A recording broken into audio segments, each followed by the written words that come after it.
It is a hot, hot summer day, and yet here we stand nice and cool in the shade underneath a beautiful hackberry tree. This is Hannes DeVet. This is Jansen Velda, and they have Tree Worx here in town. Good to see you both. Yeah, nice to meet you. Did I get it right, Hannes? You did. Hackberry tree? Yeah, nailed it. First time. So we're going to talk to you this morning. If you are watching us and you have got a beautiful established tree of any kind in your yard that you want to preserve, if you are looking to do a project at your house and you want to make sure that nothing happens to a beautiful tree in your yard, Hannes and his team are the ones to call. I love this kind of niche market that you have with Tree Worx. Yeah, we started kind of as a generalist tree service, and we've really, as time goes on, expanded our service offering as we've kind of gotten more skill sets, more tools, more qualified team members. We've really tried to offer a lot more on the tree care side. So the qualification is key, right? It's big, yeah. That's it's big, yeah. Because bad advice is expensive. It's expensive and it hurts your heart. Jansen, you're an arborist. Yes, with him. Yes, ma'am. And the plant healthcare specialist. So let's talk about that part of it, because I think a lot of people watching might think, okay, wait a minute. I have this tree. It's been in my yard for 60 years going on. What do you mean taking care of the health of the tree? Literally the ground up. The soil is very important. Yes, ma'am. Yes, ma'am. That's where the tree starts. Good soil is not just dirt.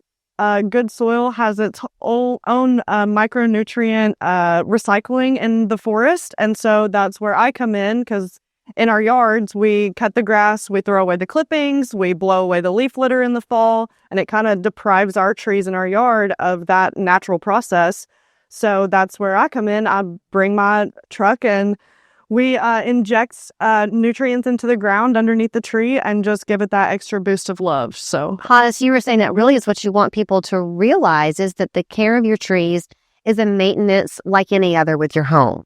Correct. Yeah, it's kind of like not changing the oil in your car and expecting for it to go forever. You know, people, we're so blessed in the Chattanooga area, especially, that things just seem to grow.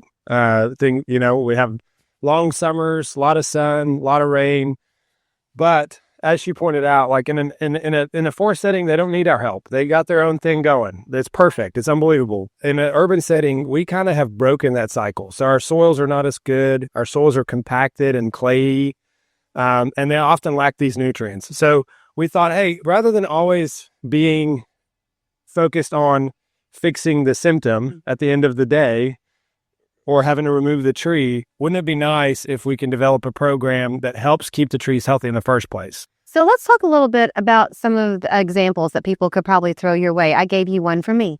I have a very tall maple tree in my yard, and a couple of seasons ago, I got worried because there were just randomly some limbs falling, not massive limbs, but consistently. Yeah.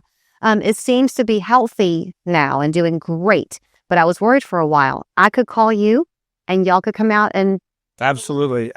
Yeah, we do that all the time. So we have a team of arborists that go out and do exactly as you're describing. They go out, hey, somebody calls our line, I've got a tree I'm worried about, can you send somebody out? We go out, we inspect the property. Typically we look not just at that tree, but we'll kind of, as we're there, we'll inspect some other stuff too, just to kind of maximize the time with the client. And then we'll make recommendations. Oftentimes, if it's kind of earlier on in the problem, we can really save the tree. We can do a lot of things to help get that tree healthy again. If somebody's calling and it's been 2-3 years down the line, and oftentimes it's too late, and then your only option is removal. Okay, something I would have never thought of, and it's such a brilliant idea. People are doing construction all the time around here, whether it's new construction or adding on to your home. Yeah. You said it's really important for y'all to do kind of a site survey before the work gets started to let them know how to protect those trees. Yeah, absolutely. I wish we, like, if I had an endless budget to buy billboards, that's what I would put on the billboard. Don't dig before you call an arborist if you care about your trees. Even having something like, if you're having hardscaping done in the backyard, a big landscaping project, and they're going to be driving equipment over the root system, or you're going to be doing septic work in your yard.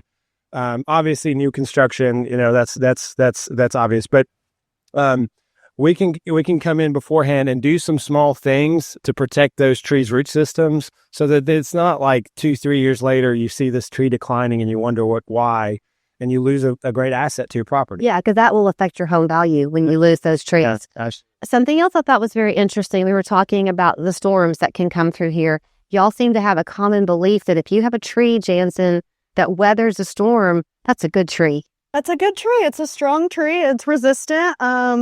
We just recommend that you do some light pruning just to where it doesn't have that cell effect. We want the wind to pass through the branches and not take the tree down. Okay, I was going to go this way because I'm kind of the dangerous do-it-myselfer on the weekend. I think I know more than I know.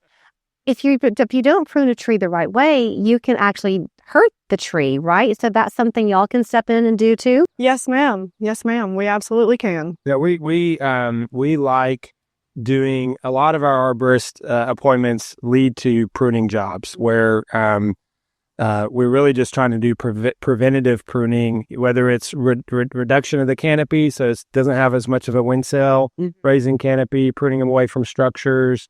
There's many different, kind of ways of achieving the goal. But ultimately, we want to be making smaller cuts over a longer period of time and not one big trimming project where we come in and the tree just looks, hacked. I think the yard that we're in right now is such a great metaphor, really, for the work that y'all do because you're flanked on either side by these massive trees.